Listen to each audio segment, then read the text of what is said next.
Olá, pessoal, sejam bem-vindos à nossa oitava aula do curso Estatística para Todos e segunda semana.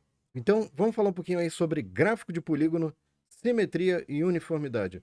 Bom, o que vem a ser esses conceitos, pessoal? O que é o gráfico de polígono? É muito simples.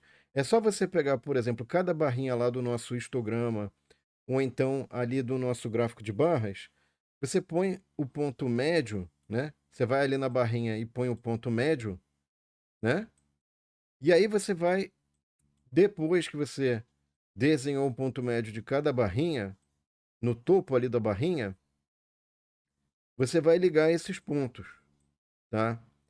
Quando você fizer a ligação entre esses pontos, aqui a barrinha vale zero, tá? Só para ficar esteticamente bonito, tá, pessoal?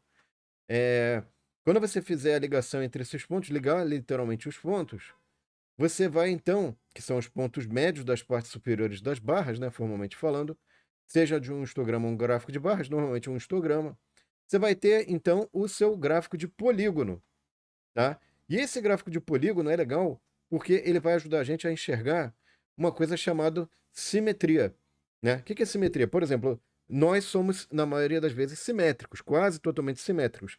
Nosso eixo de simetria é um eixo vertical que passa pelo nariz. Então você tem dois olhos, tem duas narinas, tem duas orelhas, duas bocas, ainda bem que não. Uma só já faz bastante estrago em geral, né? Mas enfim, então, a simetria aqui é sempre em relação a um eixo. No caso aqui, um eixo vertical, tá? Então, aqui a gente estabelece, pessoal, tem aqui o conceito formal de simetria em termos de função, tá? Que a ideia é a seguinte: eu tenho esse eixo de simetria, e se eu fizer andar um pouco para a direita e um pouquinho para a esquerda, né? Dado um ponto A, que é o eixo de simetria. Se você somar um valor mais 2 e subtrair um valor menos 2, você vai obter o mesmo valor de função. Isso é o conceito matemático de simetria. Então, por exemplo, eu estou aqui no eixo de simetria. Se eu somar um valor mais 2 ou subtrair um valor menos 2, o valor da função é igual. Então, nesse caso, esse valor A é um eixo de simetria. Tá? Por quê? Porque se você pegar em relação a esse eixo e duplicar ou girar, né, da esquerda para a direita, fizer um giro, você obtém a mesma, como se fosse um carimbo, né? Vai obter a mesma coisa, tá? Então, isso é simetria. O que é a assimetria? Você tem ali o eixo de simetria ou assimetria. Normalmente isso aqui está associado ao pico da sua curva. Então você desenha um eixo A no ponto em que você tem o pico, e se você obtiver que, dado que você andou um valor A mais 2 ou subtraiu A menos 2 e deu o mesmo valor de função, então é simétrico.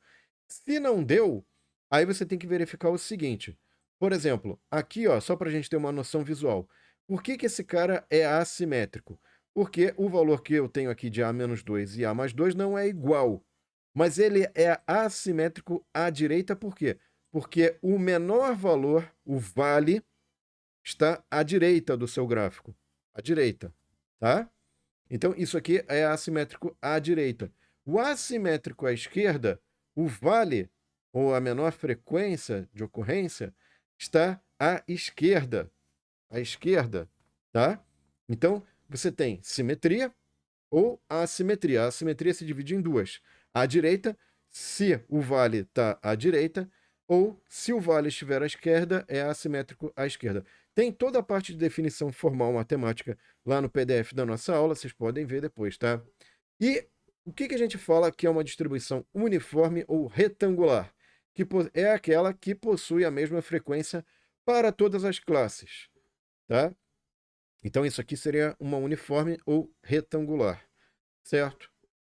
Bom, pessoal, uma atividade interessante é você, por exemplo, pegar um histograma qualquer, traçar o gráfico de polígono e, através desse gráfico de polígono, determinar se a distribuição é simétrica ou assimétrica. E se for assimétrica, assimétrica à esquerda ou à direita, tá?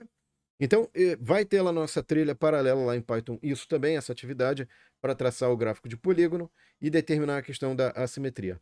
Próxima aula, pessoal, vou falar algumas coisas que você tem que tomar cuidado quando você vai fazer gráfico de barras e histogramas. Tem muita gente aí que tenta enrolar os outros com estatística, mostrando coisas erradas. Então, não perca a próxima aula, pessoal. Espero que vocês tenham gostado. Não esqueça de curtir e compartilhar para que mais pessoas tenham acesso a esse conteúdo. E até lá. Tchau!